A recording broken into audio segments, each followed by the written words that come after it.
In this lesson, we'll look at relative and absolute paths to images that we wish to embed within our web page. In the previous lesson, we added an image to the file hubble.htm, which we can see in our web browser is essentially a title bar for this web page. What we'd like to do now is bring more images into this page and display them beneath the copy on our page. Like we said before, generally speaking, when we're putting images into our website, we have formatted those images already before we try to put the images into our page. We took an action prior to the coding of our HTML page. Whenever possible, you want to try to get into that habit. If we look in the Images folder in Chapter 4, you'll see that there's an image of Saturn, and that file is named Saturn0402_Cassini_big.jpg.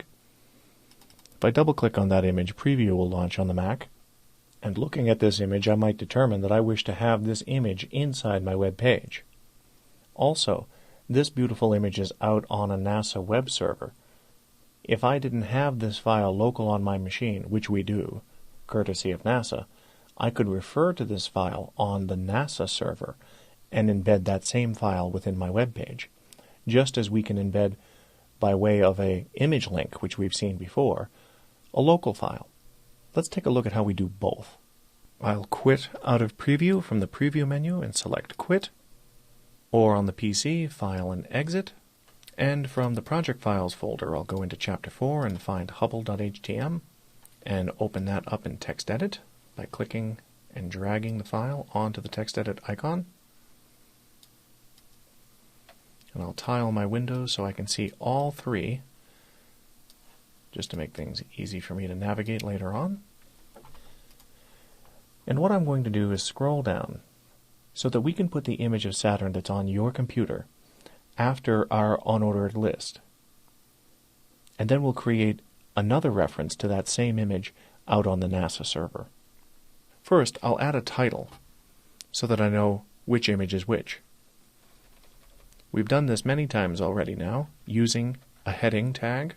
So in this case, after our unordered list, I'll add an H2 tag, and within that H2 I'll type image of Saturn from Cassini mission, local link, or more accurately path. And while I'm at it, I'll add another H2 with almost the exact same title, image of Saturn from Cassini mission, except this time I'll write absolute URL. We'll come back to absolute URL in just a moment.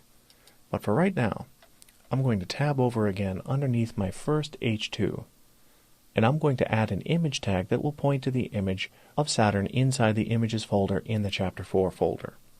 As we saw in a previous lesson, the syntax for an image tag is img space, and then the attribute src equals quote, quote, space, /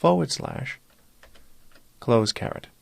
We need more attributes than this to have what is referred to as valid HTML, but we'll come to those additional attributes in a future lesson. For right now, we just want to get this image into the page.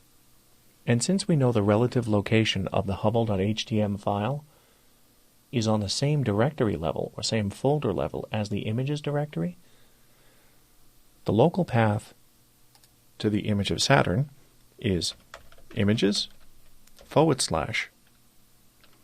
Saturn 0402 _ Cassini _ big.jpg.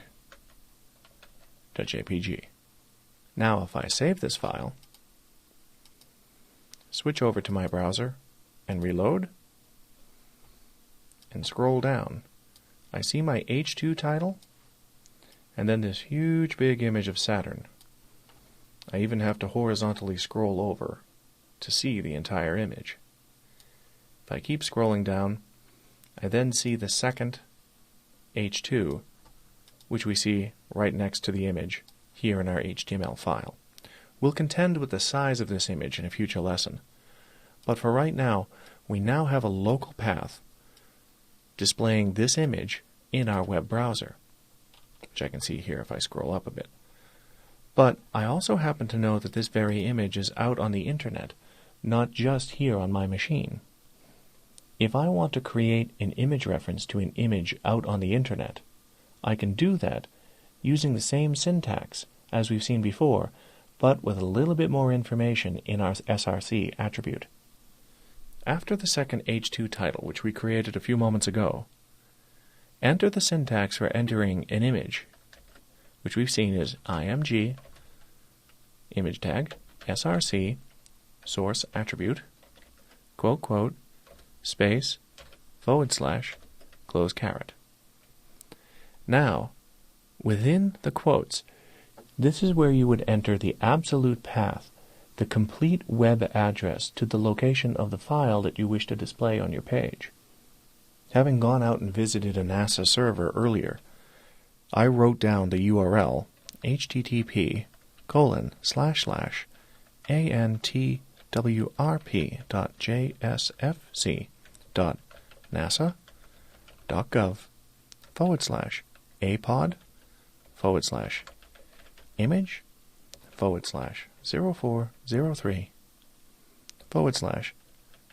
/Saturn 0402 _ Cassini _ big.jpg.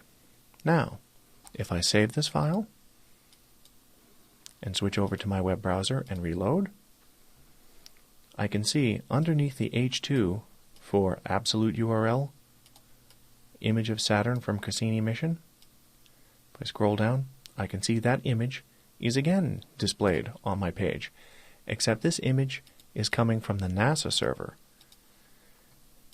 and the image at the top of my page, or further up on my page, is coming from my local file.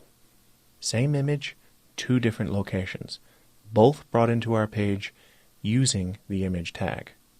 The only difference being that in our absolute path, I've included the protocol, web server address, and directory structure of the remote machine inside my SRC attribute, before the name of my file, where all I needed to do to reference the local file was use the word images and /.